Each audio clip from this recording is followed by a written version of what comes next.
Good afternoon, I'm Steve Hensley. First at 4, Israel is at war with Hamas, striking back at the terror organization for its attack on Israeli civilians.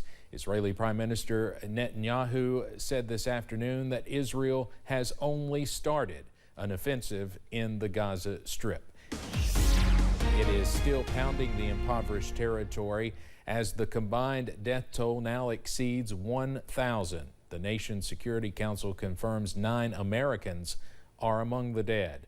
The USS Gerald Ford carrier strike group is on the way to the region. Former House Speaker Kevin McCarthy spoke to reporters today about the ongoing Israeli-Palestinian conflict. The former speaker laid out a 5-point plan for an American response, which includes rescuing American hostages, resupplying Israel, putting pressure on Iran, focusing on U.S. border security, and confronting anti-Semitism. McCarthy also criticized President Biden's foreign policy as appeasement. America is grateful for our friendship with Israel. We are a better nation because of it, and we must never shy away from defending it. Now is the time for action. The comments come as the conflict enters its 3rd day since the Hamas terror group launched the surprise assault on Israel. It has left hundreds of people dead, including, as we said earlier, at least 9 Americans. Kentucky's senior U.S. Senator is condemning Hamas. Senator Mitch McConnell released a statement saying, quote, "Today's terrorist violence against Israel is a reminder of the evil that motivates Hamas, Palestinian Islamic Jihad, and their patrons in Tehran. Failure to support friends under attack in Kyiv or Tel Aviv will only embolden the world's largest state sponsor of terrorism," end quote.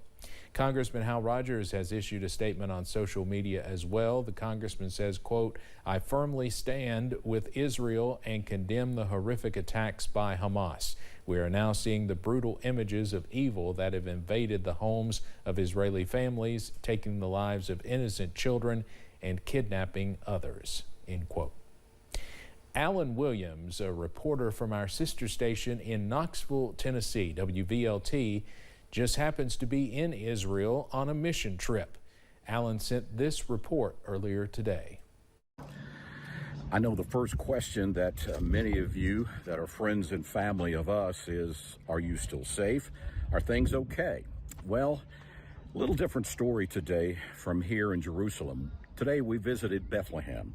That's the site of the Church of the Nativity, which is Christ's birth. But when we left, we were going to make a turn, and that turn was blocked because what looked like a crater of something, maybe it was a missile or a rocket that went off, and they said, no, you cannot. Soldiers were blocked off in that area that you couldn't go, and we couldn't get around them. So we had to take an alternate route. We took 3 vans through the mountains, high in the mountains, all the way through, up and down. It took us hours to get through there. We were almost stuck. We made it back, but we were in Palestinian territory. And one of those towns we went through was Bethany. And Bethany has a long biblical history there, but right now it's under Palestinian rule.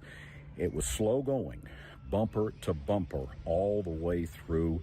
It was pretty scary.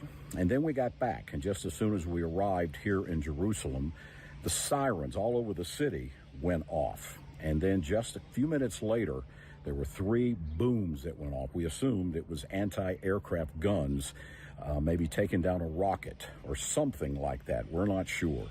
So that was our day here. Some might say it was an adventure. No, not at all. Scary. Yeah, it was scary. From Jerusalem, I'm Alan Williams for WVLT News.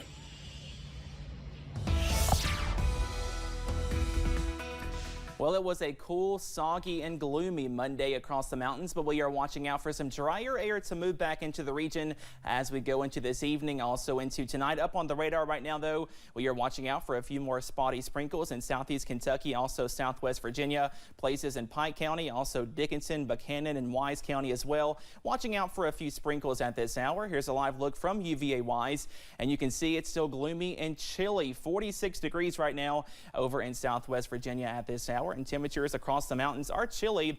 We should be in the lower 70s. We are well below average, down to 53 for Pikeville, 54 in Jackson, also Hazard, 66 in Somerset, also Monticello, and 64 over in Irvin at this hour. So we are well below average, and that cool weather will continue as we go into this evening. We are watching out, though, for a decrease in those rain chances as some drier air works in. So we stay dry overnight and chilly as you wake up on Tuesday. Lows back in the upper 30s and lower 40s, but we are trending warmer by Tuesday, Wednesday, Thursday, and we could see some 80s once again by Friday, but also watching out for our next rain chance by Friday night, also into the weekend. All those details coming up in just a few minutes. Steve? Cameron, thank you. A study released by the Food and Drug Administration and Centers for Disease Control and Prevention in 2022 found more than 2.5 million students in America have used an e-cigarette before. One school system is working to stop vaping. Harlan County school administrators have put together assemblies for students and parents about the dangers of vaping. Matt Cope, who is the police chief for the schools, says it's an increasing problem. We are seeing a dangerous, steady increase in the amount of our students and youth throughout the county, across the country, that are engaging in vaping. We see it on a daily basis in our schools, and it continues to rise. Cope says they have different detection devices to help administrators find vapes, but he says students are finding more and more ways to hide them. We'll have more on the vaping concerns tonight at 6. Volunteers with one nonprofit organization have returned to the mountains to complete another mission to help after the flood. 15 years ago, the organization Make a Smile was created by a group of correctional personnel aiming to help families after a natural disaster. Make a Smile President Mel Williams says they are building a community playground, hoping to bring smiles to the people in Lost Creek and Breathitt County. Make a Smile tries to go where there's been a natural disaster and people are suffering. And usually the best place to go are in small towns like Lost Creek, where people are trying to pull themselves together and restore their communities. The last thing they're thinking about is a park. Well, that's where we come in. The new playground and park will sit beside the old Riverside Christian School building, and school staff say they are excited to bring the park back to the community with the help of Make a Smile.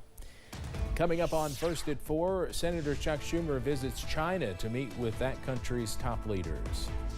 And we are tracking drier air to return by tonight before another weather system later on this week. Tracking those rain chances after this break.